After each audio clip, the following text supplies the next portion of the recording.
بسم الله الرحمن الرحيم.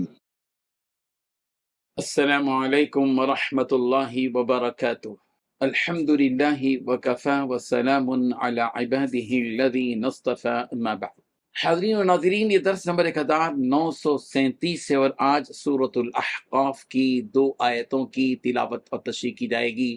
آیت نمبر 11 اور 12۔ چلیے سب سے پہلے ہم ان 2 آیتوں کی تلاوت کرتے ہیں، لفظی ترجمے اور ترجمے کے بعد تشریح کرتے ہیں۔ اعوذ باللہ من الشیطان الرجیم،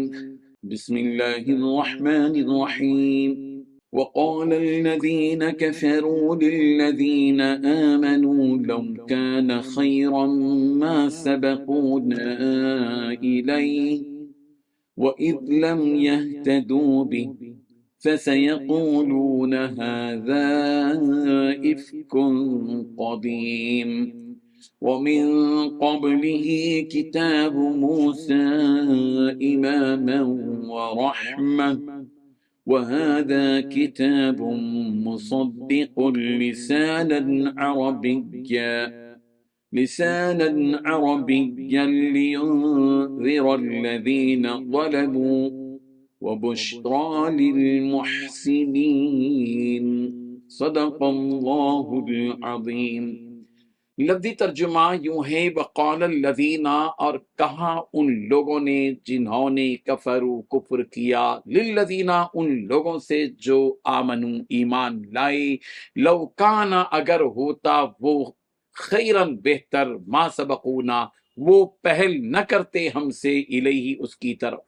وَإِذْ اور جب لم یہتدوا انہوں نے ہدایت نہ پائی بھی اس کے ذریعے سے، فَسَيَقُولُونَ تو وہ کہتے ہیں، ہذا کہ یہ افکن جھوٹ ہے، قدیم پرانا، وَمِن قَبْلِهِ اور اس سے پہلے کتاب موسیٰ موسیٰ کی کتاب تھی، امامہ پیشوا، ورحمہ اور رحمت، وہذا اور یہ کتاب کتاب ہے، مصدق تصدیق کرنے والی،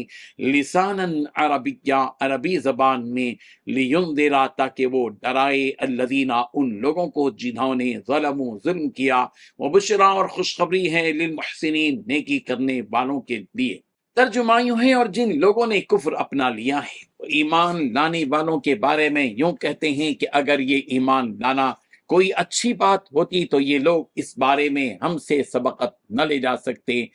اور جب ان کافروں نے اس سے خود ہدایت حاصل نہیں کی تو وہ تو یہی کہیں گے کہ یہ وہی پرانے زمانے کا جھوٹ ہے، اور اس سے پہلے موسیٰ کی کتاب رہنما اور رحمت بن کر آ چکی ہے، اور یہ قرآن وہ کتاب ہے جو عربی زبان میں ہوتے ہوئے اس کو سچا بتا رہی ہے تاکہ ان ظالموں کو خبردار کر دے اور نیک کام کرنے والوں کے لیے خوشخبری بن جائے۔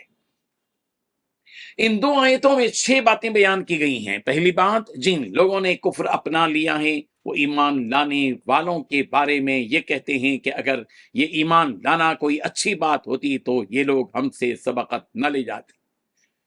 دوسری بات، جب ان کافروں نے اس سے خود ہدایت حاصل نہیں کی تو وہ یہی کہیں گے کہ یہ وہی پرانے زمانے کا جھوٹ ہے۔ تیسری بات، اس قرآن سے پہلے موسیٰ کی کتاب رہنما اور رحمت بن کر آ چکی ہے۔ چوتھی بات، یہ قرآن وہ کتاب ہے جو عربی زبان میں ہوتے ہوئے اس کتاب یعنی تورات کو سچا بتا رہی ہے۔ پانچویں بات، مقصد اس کا یہی ہے کہ ان ظالموں کو خبردار کرے۔ چھٹی بات، جو نیک کام کرنے والے ہیں ان کے لیے خوشخبری بن جائے۔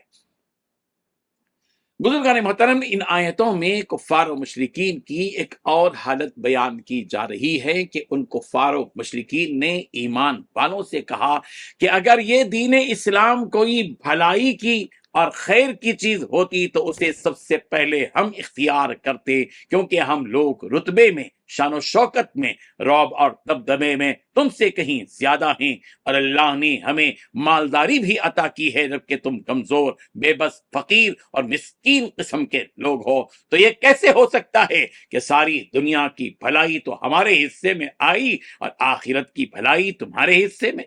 ان کمزور اور ضعیف مسلمانوں سے ان کی مراد حضرت بلال، حضرت صہیب، حضرت خباب رضی اللہ عنہم وغیرہ تھے جو ان مشرکوں کی غلامی میں تھے۔ تو ان مشرکوں کو اس بات پر تعجب ہوا کہ بے حیثیت انسان کیسے بھلائی پا سکتا ہے، نعوذ باللہ، جبکہ ہم جیسے معزز لوگ موجود ہوں۔ سورہ انعام کی آیت نمبر 53 میں اللہ تعالیٰ نے فرمایا وَكَذَلِكَ فَتَنَّا بَعْضَهُمْ بِبَعْضٍ لِيَقُولُوا أَهَٰؤُلَاءِ مَنَّ اللَّهُ عَلَيْهِمْ مِن بَيْنِنَا، ہم نے اس طرح کچھ لوگوں کے ذریعے آزمائش میں ڈالا تاکہ وہ ان کے بارے میں یہ کہیں کہ کیا یہ ہیں وہ لوگ جنہیں اس نے ہم سب کو چھوڑ کر احسان کرنے کے لیے چنا ہے۔ اس آیت کے شان نزول کے سلسلے میں دو قسم کی روایات مذکور ہیں۔ پہلی روایت حضرت قتادہ رضی اللہ عنہ سے مروی ہے کہ کچھ مشرکین تھے جو کہا کرتے تھے کہ ہم سب سے عزت والے لوگ ہیں اور ہمارا مقام و مرتبہ ایسا ہے، لہذا اگر یہ دین کوئی خیر کی چیز ہوتی تو فلاں لوگ ہم سے آگے نہ بڑھتے۔ اس وقت اللہ تبارک و تعالیٰ نے یہ آیت نازل فرمائی وقال الذین کفروا للذین آمنوا لو کان خیرا ما سبقونا الیہ واذ لم یہتدوا بہ فسیقولون ھذا افک قدیم۔ اور دوسری روایت حضرت عون بن ابی شداد رضی اللہ عنہ سے مروی ہے کہ حضرت عمر رضی اللہ عنہ کی ایک باندی تھی جس کا نام زنین تھا یا زنیرہ تھا، اور وہ حضرت عمر رضی اللہ عنہ سے پہلے ایمان لے آئی، جس پر حضرت عمر رضی اللہ عنہ اس باندی کو اس وقت تک مارتے تھے جب تک کہ وہ تھک نہ جاتی، اور قریش بھی کہا کرتے تھے کہ اگر اسلام کوئی اچھی اور بھلائی کی چیز ہوتی تو زنین ہم سے آگے نہ بڑھتی، جس پر اللہ تعالیٰ نے یہ آیت نازل فرمائی۔ اللہ تعالیٰ فرما رہے ہیں کہ جب ان کافروں نے اس قرآن کے ذریعے ہدایت حاصل نہیں کی اور انہیں یہ ہدایت نصیب بھی نہ ہوئی تو اس قرآن کے بارے میں افترا پردازی کرنے لگے کہ یہ تو ایک قدیم زمانے کا جھوٹ ہے، نعوذ باللہ، جو ہمیں سنایا جا رہا ہے، یعنی پرانے زمانے کے جھوٹے قصے اس کتاب میں بیان کیے گئے ہیں۔ اللہم احفظنا۔ تو ان کی اس بات پر کہ یہ قرآن جھوٹی ہے اس کی تردید میں کہا جا رہا ہے کہ قرآن کی سچائی کے لیے تو بس اتنا ہی کافی ہے کہ اس سے پہلے جو کتاب یعنی تورات جو حضرت موسیٰ علیہ السلام کو دی گئی الگ زبان میں تھی، اور یہ قرآن عربی زبان میں ہے، مگر اس کے باوجود اس کتاب کی باتیں اس قرآن میں بیان کی گئی ہیں۔ جو احکامات اس کتاب یعنی تورات میں